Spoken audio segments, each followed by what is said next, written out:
You are looking at Julian's pronunciation guide, where we look at how to pronounce better some of the most mispronounced words in the world, like this other curious word. But how do you say what you're looking for today?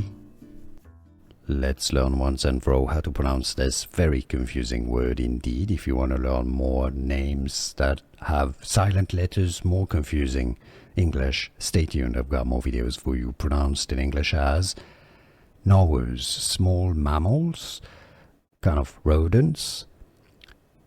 Gnawers.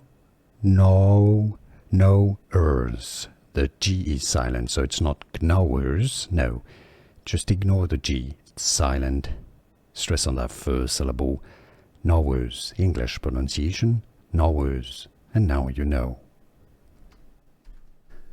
Here are more videos on how to pronounce more confusing words and names too many mispronounced. Like this video if you found it useful. I appreciate your support. I'll see you soon and thanks for watching.